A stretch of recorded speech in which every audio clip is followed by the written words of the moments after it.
I get asked all the time about what's the better machine, is a 40K better than a 30K, is a 40K better than a 60K, is an 80K better than a 30K. So when it comes to ultrasonic cavitation, you always want to remember that it's ultrasound waves. And everybody's going to react differently. But not all cavitation is the same.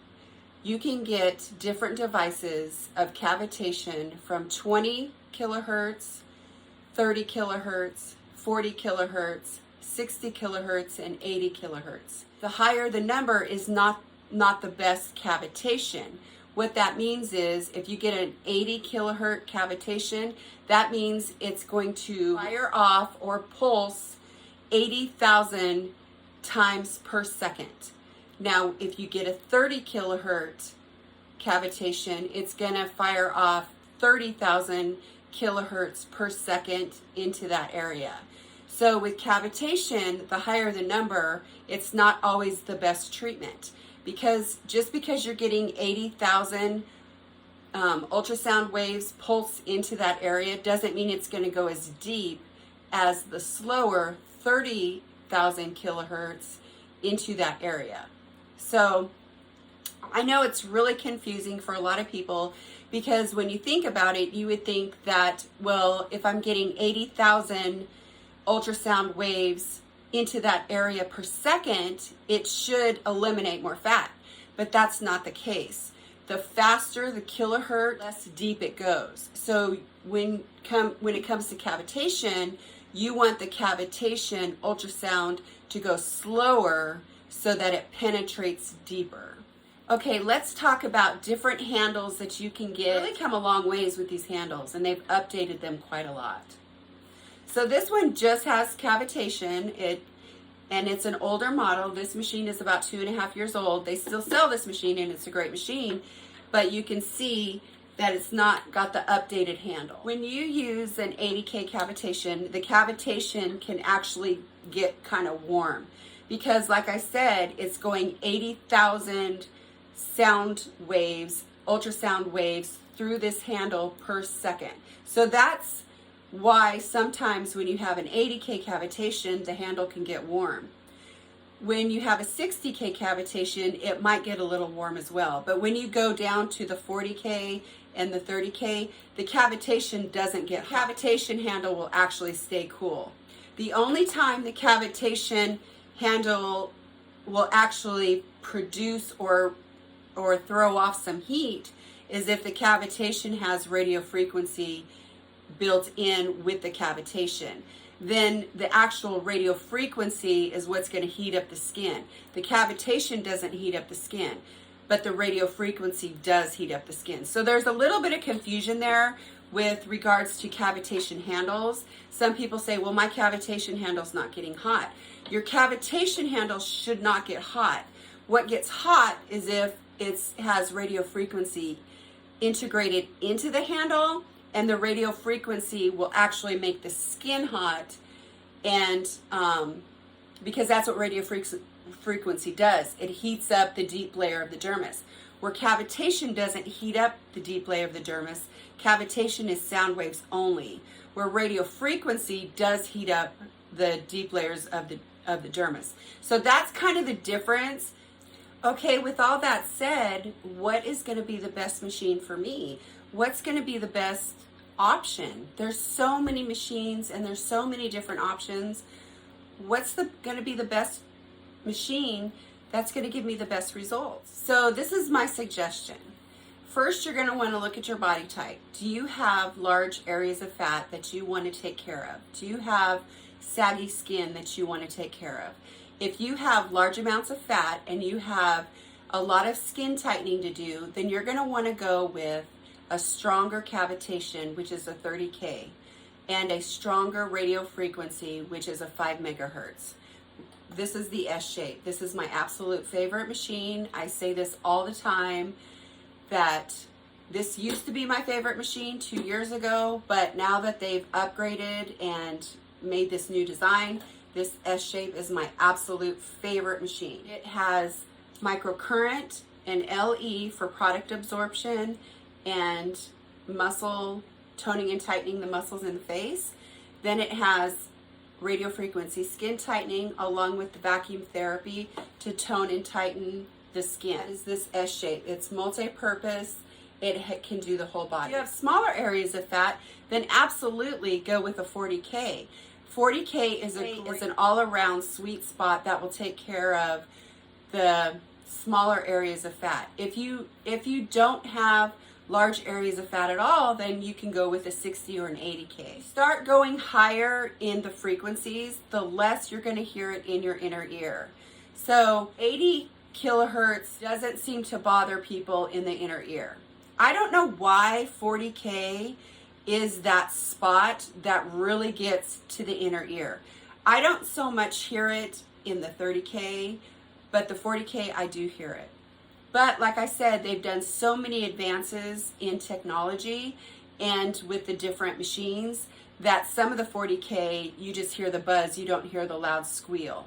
So that's something to really consider when you're doing body sculpting and body contouring, that there's always going to be some kind of side effect to doing some of these treatments. Me personally, I tend to tolerate body sculpting very well. I don't really have any side effects of things. But some people are very sensitive to, like I said, the squeal in the inner ear. I tried to do cavitation on my husband with the 40K and he can't stand it. It just hurts his ears too bad. He doesn't even want it near him. He can't stand it. So when looking to buy a machine, you're gonna always want to look at the specs of the machine. You're gonna want to look to the description in the machine on the website, scroll down, and usually towards the bottom it'll have the specification of each of the handle of the machine. So you're always going to want to look at that because all these machines are different. They're all going to have different specs on them because they're different price points. So when you find a machine that's going to serve your needs and you've picked a machine that you like, you can always just look at the specs to make sure that that's what is going to work for you. Then you're going to want to know if it's a 2.0 or a 2.5. So this is a 2.5 version of the handle and this is a 2.0. This one is, like I said, updated so the squeal in the inner ear is not as loud. This one is a 2.0 and the squeal in the inner ear is very loud. So that's another thing that you're going to want to look at. You're going to want to know if you're very sensitive to loud noises or your ears are sensitive.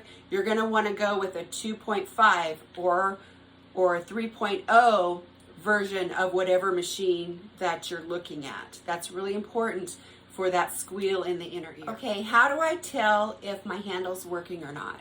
How do I know if I'm if my cavitation handle is working because cavitation doesn't get hot?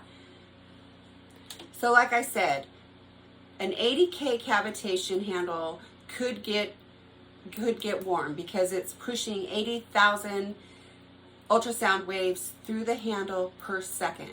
So say for example this 40K. This 40K is not going to get hot. This piece is not going to get hot because it doesn't have radio frequency into it. So how do I know if this is working? Number one, when you put the ultrasound gel on your skin and you run it over your skin, you're going to hear a high-pitched squeal. That's your first clue that the ultrasound handle is working. The second clue is when using a 40K 2.0 cavitation handle, it doesn't work the same way as the water test with a 30K 2.5 cavitation handle, because the delivery of the cavitation is different. So I have a dish of water and I'm gonna try and get it to show you exactly how to tell. So you can hear it sizzling and the sound waves. You can actually see the water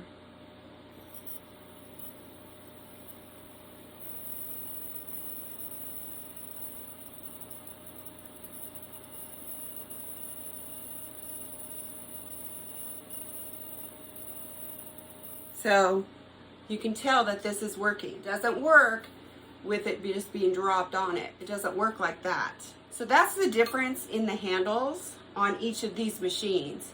So don't be upset if you did the water test like this and it's not working, because it's a different type of handle. This is a 2.0. It's not going to react the same way as a 2.5 would react. This is a 30K with radio frequency. It's not going to react the same way as the 40K. So here is the water treatment.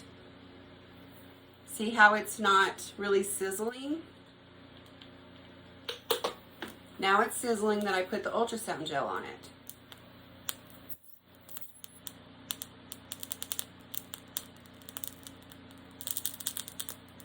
So that's the difference between this one, because this one has radio frequency in with it, and cavitation. So it's giving that sizzling effect from the radio frequency. Actual cavitation is not hot.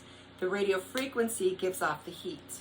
So you can really see in there that the water is really jumping in there as well.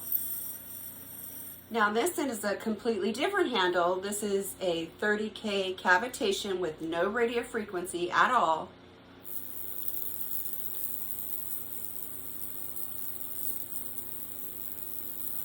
And it gives you that buzz.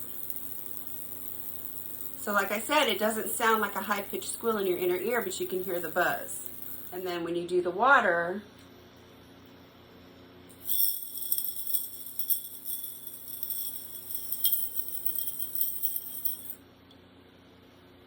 so that's really how you can tell with your cavitation if it's working or not. So it's not always going to jump when you put the water on top, but if you place it into a dish, then like I said, you're going to hear it.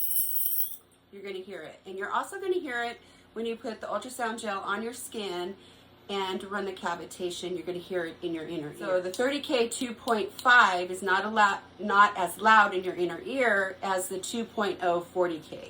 So that's kind of the difference between the handles. So what are the side effects with ultrasonic cavitation? Because you're blasting the fat cells and they're bursting, they're going to drain. And when the fat cells drain, it can release toxins into your body. And so what that can do is, if you're not drinking enough water and detoxing properly, it can actually give you a headache and make you feel kind of sick. So just know that when you do ultrasonic cavitation, to lessen the side effects, it's really important to detox and drink a ton of water. I did a whole detox video on how to detox before and after ultrasonic cavitation. So you might want to check that out to lessen the side effects. Another of the side effects is it can actually raise your blood sugar, because fat cells are stored energy. When they burst, it's going to release that into your system, and so it can actually raise your blood sugar. So just know that. Another side effect potentially is ringing in the ears from the cavitation. So if you're sensitive, if your inner ears are sensitive, that could be a side effect. I have not had lasting side effects, but I have had viewers tell me that they've had lasting side effects of the ringing in the ears. So just be aware of that. That's a potential side effect. There is relatively no downtime with ultrasonic cavitation. If you're detoxing and drinking lots of water, you can actually do a treatment on your lunch hour and return right to work with no side effects. Cavitation is not a permanent fat loss solution. Cavitation works by disrupting the fat cells, and they burst and then they drain. The fat cells are still there. So unless you're eating a healthy diet and maintaining your weight, you can undo all of the results that you gained by doing cavitation. You can't expect the cavitation to work wonders. If you're not willing to put in the effort of doing your treatments and eating healthy, staying active, and drinking a lot of water, you can actually undo the benefits and undo your results that you got when you were doing your cavitation. So I hope this video was helpful in kind of explaining the different handles and how they work, if your cavitation's working, if your cavitation isn't working. I hope this kind of answered some of those questions. Like I said, everything that I use in my videos always has links in the description box below.